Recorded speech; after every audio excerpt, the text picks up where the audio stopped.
I was just writing my 5 major sort of takeaways, which I'd like to Okay. sort of just put on board, and then we can bid goodbye. One is that this whole reform is a sort of a subset of a subset, meaning that it reform even for the 35% odd farmers who do engage with the market and the mandis and traders. For them also, the market is also a part of what all the challenges they face under agriculture.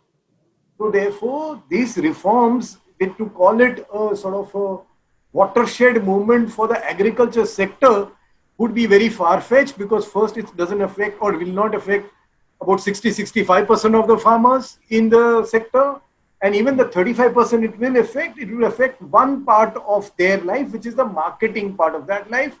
And that's one part. The second thing is that there are many historical cases where corporates have come and tried to do either farm gate procurement or a lot of other options, ITC, Chopal being another example, etc. All of them have actually not uh, grown. In fact, most of them have shrunk, and they have shrunk because of various reasons which we heard. But one of the reasons is this whole interlocking of credit with output marketing and credit with a whole range of things. And since the credit part is not something which marketing players are getting into, therefore their ability to, in a long run, influence farmers away from the mandi or from local existing traders has been fairly limited. So that's the second part. The third is that it's a very, people will not agree with me, but it's a sort of a counterintuitive learning which I've got from whatever has been said, is that these kind of reforms do end up doing one thing. And what they end up doing is they end up creating competition for mandis, and therefore the mandis do end up improving their act as a result. And even state governments seem to improve their act. I mean, for example, Rajasthan, the same government didn't do anything. Now this act has come and suddenly it multiplies its APMC capacity by making every warehouse and everything like an APMC. Now this it could have done very well done before this, but because this has come, it suddenly caught up and tried to be more pro farmer. So it's opened its eyes towards the farmers thing. More like an Whether it's externality. Punjab or whether it's Rajasthan, or I think many state governments will do a lot of things to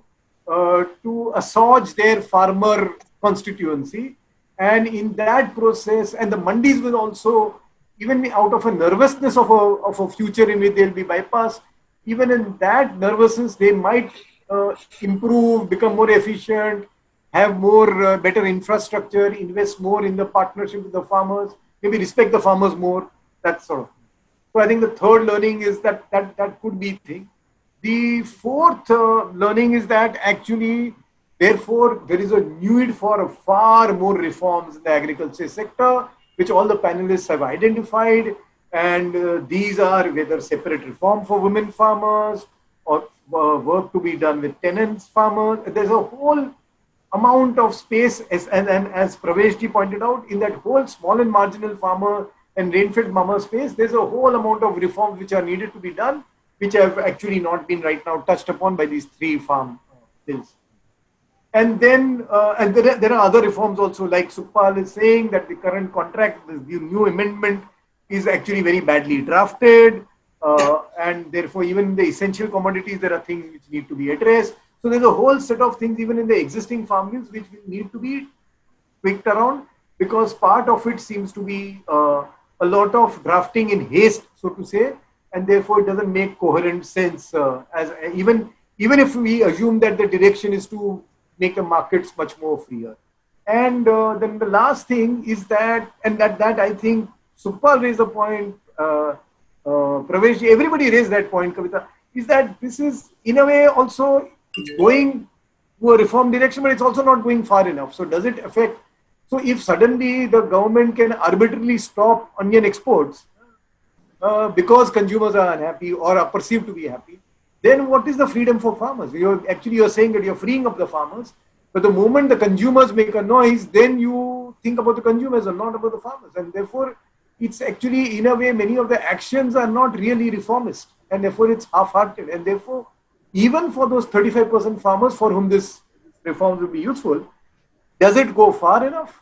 And should it not go far enough? If they have to really be free from the regulatory part of this. So I think these are and then there are of course non-farm related learnings. These are learnings for CSOs, and I totally agree with Mekhla. CSOs' understanding of markets is really sad. I mean, I always end up whenever these marketing things up, the only guy who I know knows really well about it is Ashish, so I talk to him. The rest of us really don't know a fig, and we should definitely. So we are very deep into conservation, agriculture, blah, blah, blah, but we really have very little idea of where that cotton with conservation agriculture is going and what's happening to the markets and how do you influence and get a better understanding. So I think that from the CSO agenda, I think understanding the markets, influencing the state government, and making sure that farmers either alone or through the FPOs don't just get focused on seed production and input supply, but engage very actively at the marketing end, yeah, and take risks and understand that whole space. I think that's a very major learning for the CSO sector, and I think that's a lot which we need to work on, and I think we need to really get our act together, because otherwise the ground will slip beneath our feet, and then the CSOs will, then it's only then the constituency of farmers will blame us because we didn't prepare them for a changing future. So I think I'd like to conclude with that. Yeah, I would just add two more points you have covered. I mean, brilliantly you have summarized the whole discussion, which is very good summary. I would just mention two more points which has come up. One is that the advocacy, even for from our own level as CSOs or network like RCRC or something, has to shift largely now to the state level. A lot of panelists have emphasized that central level jo bhi act banega nahi banega, but the real rub of the whole thing is in the state level. So one has to more focus on that and work with the state governments more, which many of us are doing. So that is a real area where the action is required. That's one. Second is that the crux of the problem, some speakers at least address, is that the crux of the problem of Indian agriculture is not only what the reform and regulations you're talking about, it's also the kind of direction that it has taken in the last 20, 30 years, where I think to the core of it, bringing back agroecology, I mean, Kavita mentioned, some others also mentioned, is one of the crucial kind of challenges. So any reform or any kind of way forward has to have agroecology at the center of it. We have been going too much after this high productivity and high value kind of agriculture. I think we need to look at agroecology, what is sustainable, and try to sort of arrive at a package in that sense, and try to move agriculture in that direction. Reform has to have this agroecology at its core. I think that also is one point I think some speakers that highlighted. So I would like to add these two to your otherwise comprehensive summary. Yes, over to you, Ved.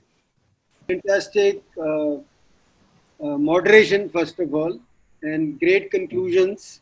And I must thank, first of all the dear attendees, in whom I don't think we did full justice, although lots of the questions were answered. But I think there will be many more, and some hands are still up. So I think the audience is going down, so we should not play anymore. I want to say that Mekhla, you are brilliant, and I want to thank on behalf of RCRC the scholarship that came out. I learnt a lot, and I will not repeat any of the conclusions.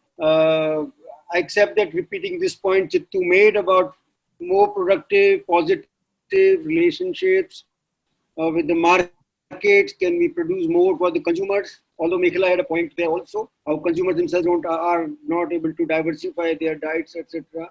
But I think there's a lot more. We may probably need another webinar for what RCRC can do. But of course, there are shocking revelations. We don't understand markets. So I must thank Praveshji, who is not here, Sukhpal, again, in his own inimitable way.